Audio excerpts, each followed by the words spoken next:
It's really hot in here. I hope that you're enough brave to follow me during around 20 minutes of presentations. And then I really would like to talk with you and to debate about what I will say today, because I have some ideas and I would like to share it to you. First of all, to know maybe who you are, who is recruiting today, and who is struggling to recruit good tech talent, or maybe if you're a developer or a junior developer, do you feel that it's complicated to find a good jobs that fit your needs? Please, can you put your hands up? Okay. Okay. Interesting. What I would like to talk with you today is why should tech companies, no matter the size, it's really important, these things, support the next generation of talent. And I will give you my context, which is from a cloud provider point of view. We are Scaleway, you can see from the background of Maxime. And we are a cloud provider. We were founded in 1999, and we are providing public services, public cloud services. And we have 7 data centers, and we are present over 160 countries. And why I am telling you that, it's not only to present my company, it's also because we are recruiting a lot. We are almost 500 scalers today, and we would like to be 800 people before the end of the year, which is a huge gap of recruitment. We have today 300 dev and DevOps engineers, and of course, as we are building our own cloud, we are looking for really precise profile with high competencies. So, let me introduce you Gaspar. Gaspar is working with us. He's VP PaaS Product. In a nutshell, he's recruiting a lot today. He needs a lot of DevOps and developers. And when he came to his manager, he was asking them, which profiles do you need to be sure that the team will continue to grow and we will continue the innovation? All the managers were saying, we want some senior developers. Okay, so let's find some senior developers. Unfortunately, it was really complicated to find some senior developers today. Really, really complicated. And so he asked them, why do you don't want some junior developers within your team? And they were answering that it's complicated to train and to be sure that junior developers are well developed for the product they need. And it's a lot of time to be sure that the junior profile will be quite senior within few months. So it's a challenge. And we could ask the question, why? Why is it complicated to find some senior developers? I found this on the European Commission's data. It's the ICT specialists, which mean all the jobs that are offered to informatics tech sectors. And it grew more than 50% during the period from 2012 and 2021. This is huge. This is exploding. What does that mean exactly? It means that there is a lot of junior talent profiles in the market.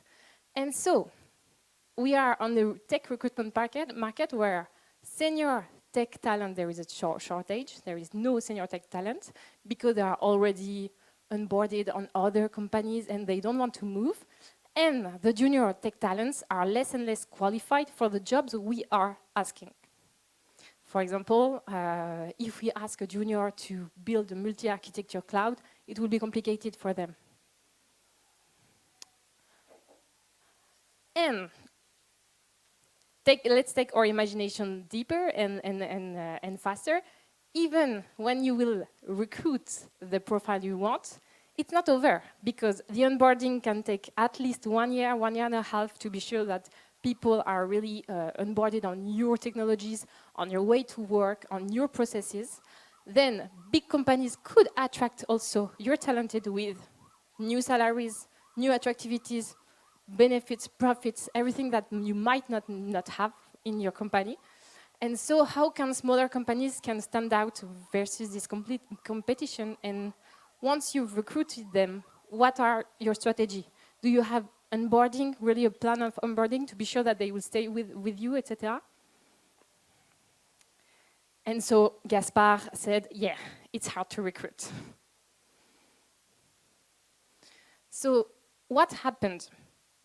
Once, I would like just to give you my point of view. It's my point of view, but I'm really willing to share your point of view after the presentation, because I'm not sure to have all the answers about that, okay?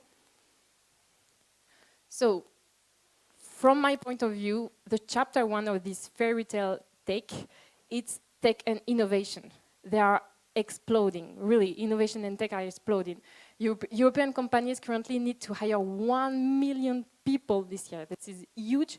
And just to give you an example, in France, more than 5% of the total employment are dedicated to innovations and to tech.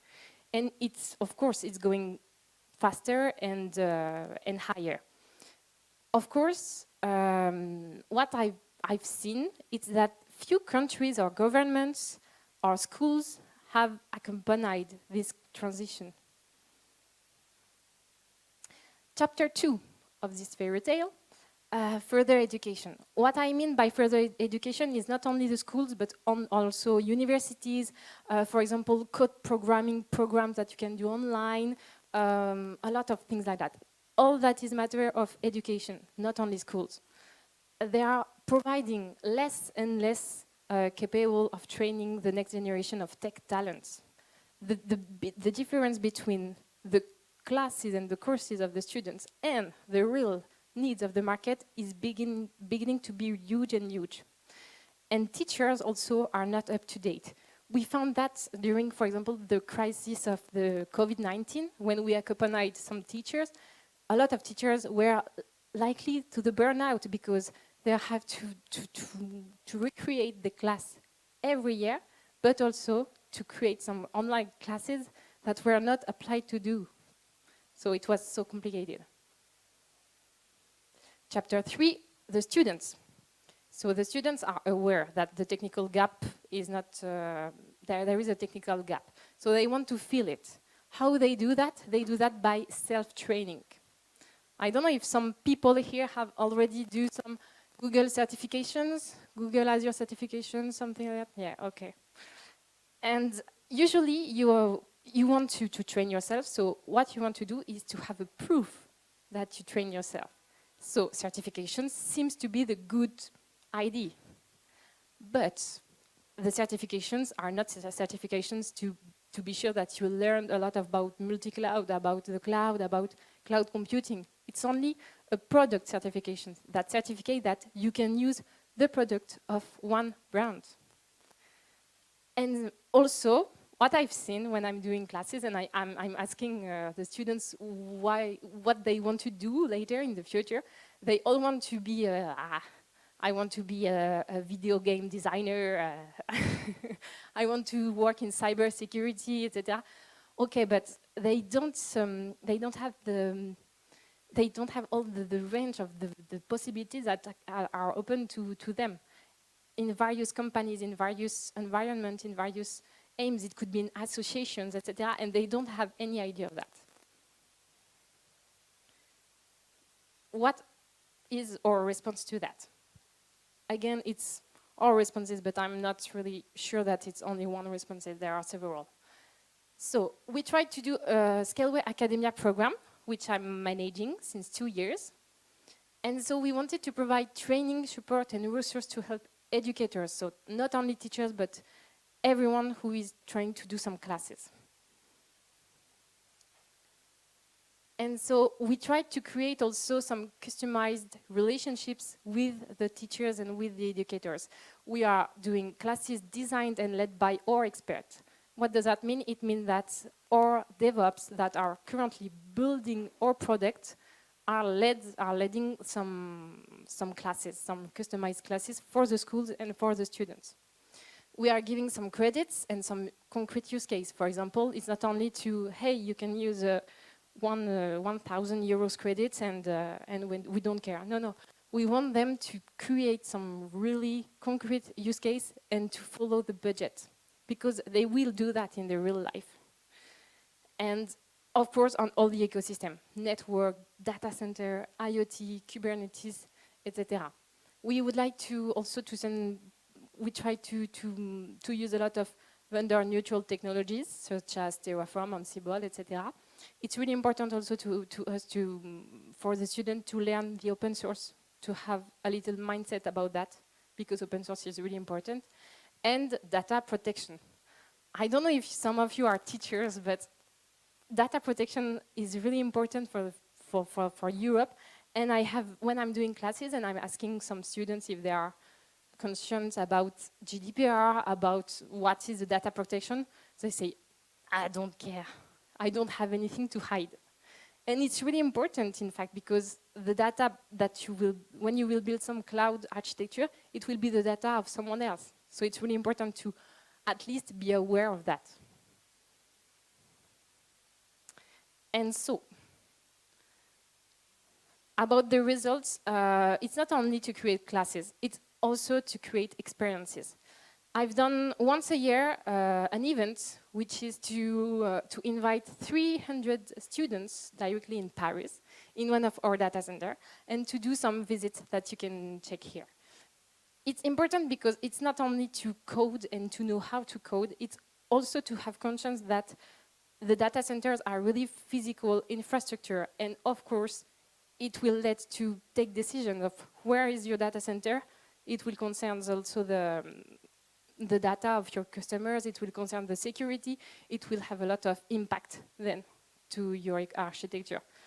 Just for the anecdote, all the visits of the data center were led by our coder, which is important also because I wanted to say that everyone is involved into this education program.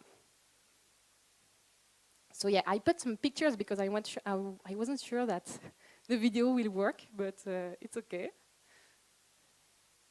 Also, we have created something that you might already know. It's a Cloud Builder Launchpad. It's sort of internal training for junior developers within the company. So what does that mean? It means that once a junior developer just freshly diplomed, they come directly in Scaleway and they have 4 months of intensive course. They will learn how to work in an agile team, which is not today. There is no classes of schools about that. In school about that, they will working with legacy code. They will learn how to give continuous delivery within the team, and they will learn on advanced documentation techniques. Then and they will try that in each teams, and it will lead to a permanent contract for them. So the future. The risks, if we don't do nothing, if we let that as it is today with the certifications and the schools that are not aware of that, big tech company will train the next generation directly on their products. The states and educations will intervene too late because there are too much things to do. And there will be a lack of diversity with trainings offered. And the junior profiles will be trained directly by the product on tech company, but it's not usually what you need. So the emerging solutions, to not put your eggs in the same basket. Your company, I'm sure, is full of talented people, or you have a startup, or you are around a few talented people. Please give back the knowledge directly to the students. Don't let big companies to take this advantage of the training. We must diversify the classes and the courses. And it's a huge opportunity for you to create the content that fit your values, your vision. If you, for example, you want some diversity with women and men, it's okay to have some classes and teachers that are really with a good parity. If you want to include ecological aspects of the numeric, it's okay. Of the digital world, it's okay. And it's also a good opportunity to take back the opportunity of having the ownership of shaping the next talent generation. And so, in a conclusion, I think education is an European matter of general interest, not only in Romania, not only, but in Europe in general. We want to, it could be perfect if we could create an educational value in Europe because it's a virtuous circle. What does that mean? It means it will benefit the innovations of the tech companies because there will be more classes, more content, and it will favoring companies, European companies that pay taxes in Europe, and this will create a value in Europe, and so on. And that's it. This is the end. I didn't want to go deeper on all the aspects because we could open a lot of subtopics within this talk. So for the people online, if you want to ask me things or let's keep in touch with me, you just have to follow me on the social medias. And for here, I will be happy to discuss with you about this topic. This is a really engaged topic, and so I would like to have your point of view.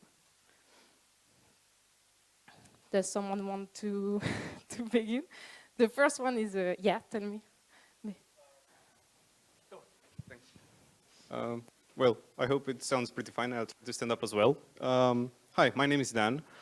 Nice. I am a technical recruiter and I'm a product owner for an outsourcing company. And I understand this issue that you've presented to us pretty well because we also have problems finding, talented seniors.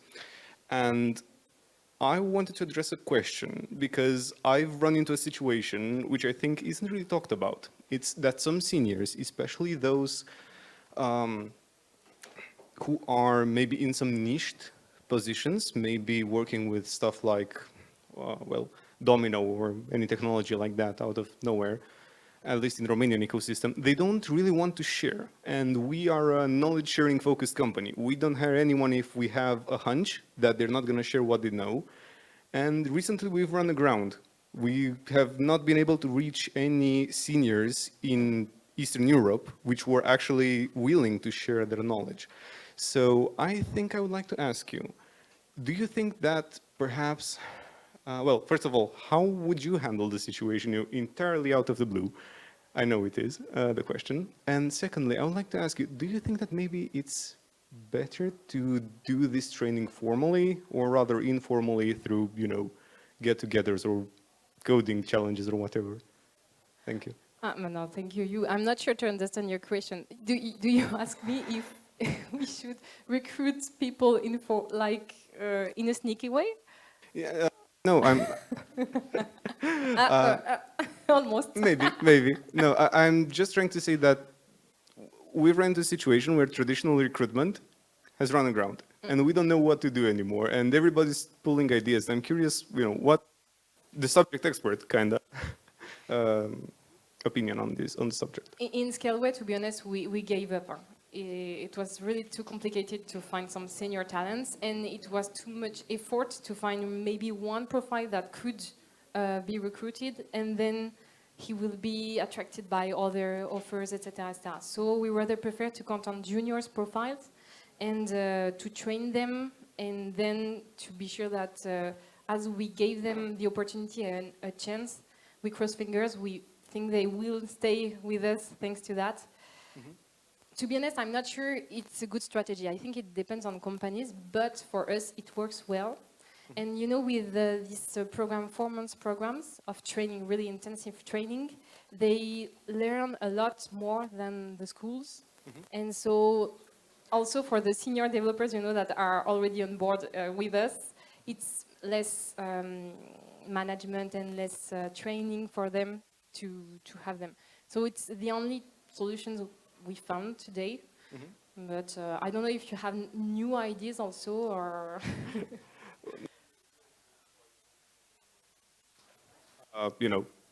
Training people within the company from junior, from the ground up, specializing initially in the technology. Then we're going to see as the projects evolve what we're going to do with them later on. But I think you also answered my second question regarding the informal or the kind of education. So thank you very much. Well, thank you. Who is student in the room? Is there some students? Okay. And what is your point of view about that from the schools and from What do you feel about your future? Yes. Well, personally, I like a lot your approach because I think that a lot of companies are trying to find mm, are, are and with this new approach, I like also new person can enter in this world. So yeah, I think it's quite interesting. And are you worried about that? Is it stressful as a situation for to all for the students? Uh, The gap between what the companies are asking, the tech level they are asking, and your level actually. well, yes, because if companies are only looking for people that already know things, new people, how I say, cannot enter this field. So I won't be able to grow.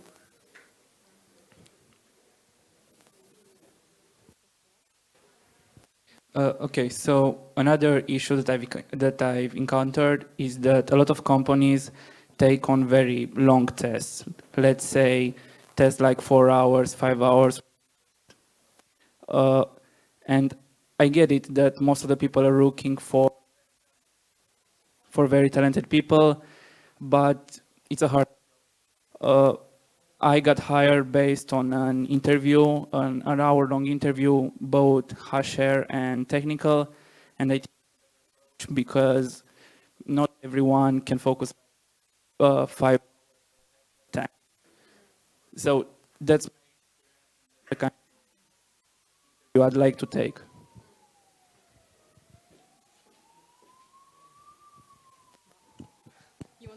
You wanted to go to speak? I think she wanted to speak. uh, yeah, okay. And as a woman, I'm curious.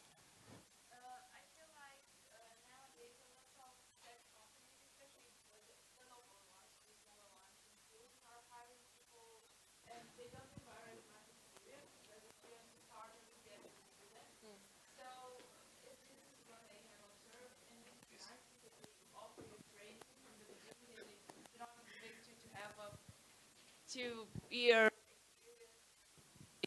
been only student. Uh, and this makes it a little bit easier to find a job or to do an internship while in university. But there are still some companies that even though you say you didn't graduate, so you're still a student, they expect you to know so many things, and it's a little bit impossible, only if you do it with self-training and get certifications, because university definitely doesn't prepare you for anything in the market. And have you done already during your free time some certifications or free trainings? I did a little bit, but then I have done an internship last summer, and I've been working since then, and I've received some training from the company. Someone who would like to share also his view? Maybe you are a student, no? Or do you want to? No, but I was saying that mostly my experiences are the same as the other guys. okay. And who is leading some tech interviews, etc.? Who is recruiting? And how do you feel? Yeah. Thank you. I actually had a question. I know that the IT environment is very competitive, and indeed there is a lack of maybe more seniors or knowledge in the juniors. But I also noticed, at least in the last few years, there is a bigger trend when it comes to the financial expectations of the candidates, of the juniors. And I wanted to ask you, what is your point of view when it comes to this aspect, given the fact that there is a lack of actually strong knowledge there is also maybe a lack of positions they could actually work. So what do you think about this? There is this maybe lack of equilibrium to financial expectations and actual knowledge. When you mean financial expectation, you mean salary? Yes, Okay. yes, yes. Yes, this is a huge problem, and big tech companies have better salaries, but also we would like to recruit not only on the competencies and the technical knowledges and which developer language you know it perfectly and not, but also on the way you work with everyone. For example, there are a lot of really expert developers, but they don't know how to communicate with the others or to work with the others, which is really important to us because as a cloud provider, when you're building, I don't know, some storage product, etc., from scratch, you have to discuss then with the instance, then with the network, then with everyone. And so it has to be really smooth because if you cannot communicate, you can't advance, and it's an innovation killer to us. But also, all the processes, for example, to be sure that you will share your code on the open source network, to be sure that you will know how to work in the agile situations, etc., etc. And this is something, it's a lack really of not competencies, but like savoir vivre, I don't know, it's a melting pot of everything. And so we rather prefer to hire someone who is maybe less technological knowledges, but with better Potential. Yeah, exactly. This is our strategy. I also have another question because I find very interesting the acts that you are doing, and it seems that you are involving a lot of resources, maybe also financially, and when it comes to people. And I want to ask you, how is it worth it? Like, do people actually stay? Is it worth it to or sometimes you actually lose resources because of that? I'm not working within a commercial company department. It's really great to me because it gave me the opportunity to, as I said to you, to create some experiences. When some students, 300 students, are coming to visit a data center, and it's the first time of their life that they will do this visit and to really can touch the machines and feel the air and understand how it works. And the visit is led by our CEO or our coder and everything. It's an amazing experience, and at least I cannot. It's a bet. I cannot be sure that it will be perfect for the avenir, for the future. But I'm sure that at the end, when I've done some survey to just have their point of view, I'm sure that it's an amazing experience, and they will. It's memorable experience. It's. I cross fingers it will be for the long time, but yeah, at least we would like to inspire them. And it's really fun because I've done this several times, these data center visits, and there are a lot of dev and future developers inside, and then they visit the data center and they're, I want to work in a data center. I rather prefer. It's really much better. No, because in front of my computer all the day, it's okay 2 years, but now I want to be active. I want to touch the machines, and so it's funny also because it gives you another point of view, another vision of what is tech, and yeah. You're welcome. Maybe do you have any other question? Yes. It's not a competition, but the left side is more talkative. Yes, so it might be a bit of a longer story. I don't have scientific data on this, but based on my experience in Romanian schooling systems and academia and working at different companies, I've seen that the ramping up of new employees and so on, often the smaller companies especially, they have this way of thinking like in public schools. It's like frontal learning. I give you docs, you read it, and it's done. I give you code, you look at it, it's done. And it's not a dialogue, it's not a conversation, and it's very... So if we would say that people start ramping up new joiners on some more active way, that's always on a project, and that would leave them isolated in that project scope, so they don't have an opportunity to learn, let's say, a more complex thing in its general complexity. So your model, which you presented, do you sell it as a concept? And if yes, was it applied to other companies as well? And did you meet conflicts with your model and the, let's say, public school paradigma? So tell more about this, please. Oh, that's an amazing question. I don't want to use the word sell because I don't sell the concept, but here I'm really convinced that it could be part of the solution to train them. We've done several workshops, introduction to cloud computing, but also introduction to a workshop where you will have some, I don't know, I give an example, 100 cloud credits, and you have to have a result within 30 days, for example. And it will be, it's a good use case because it will be the future of the next engineer. So it's a practical use case. And yes, so for the private universities, it was more easier to adapt this kind of programs, but with the public universities, more in France, I can speak about that. It's really like strict. There are, I don't know how to say that without being negative, but it's a strict approach, and to move on and to do new things, it takes a lot of time and too much time. And the innovation is continuing to evolve, to adapt, and the educational system in France, for example, is really going slower and slower.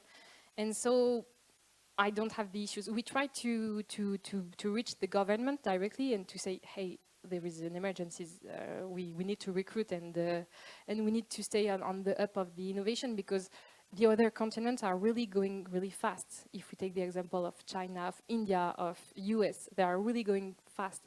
And so we need to adapt ourselves also. So I think we managed to at least be heard, but I'm not sure that for the public universities, at least, it will be enough to fill the gap. But I don't know if it's the same in Romania. Do you have more? Yes? Do you want the mic? Again, no? Okay. Well, at least on the right side. Voilà. So when you are telling the word talent, what do you exactly refer under this? I mean, what characteristics do you think means talent? I mean, people who has capabilities to write wonderful algorithms, or people who have amazing communication skills, or people who can amazingly follow rules, or what is the combination, or what do you prefer the most, and what would be the most profitable for you, for the company, for example, or for the person? Thank you. It won't be, like you said, to follow the rules, but to be, on the contrary, more creative and able to adapt on each situation. Because as we want to be innovative, we need some people who are able to build from scratch some innovations, because we want to be different, we want to build something new.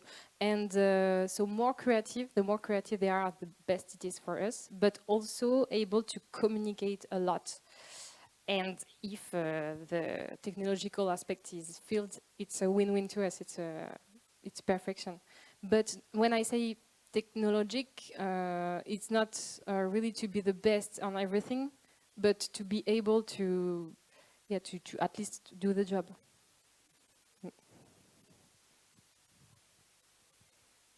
Do you have any more questions?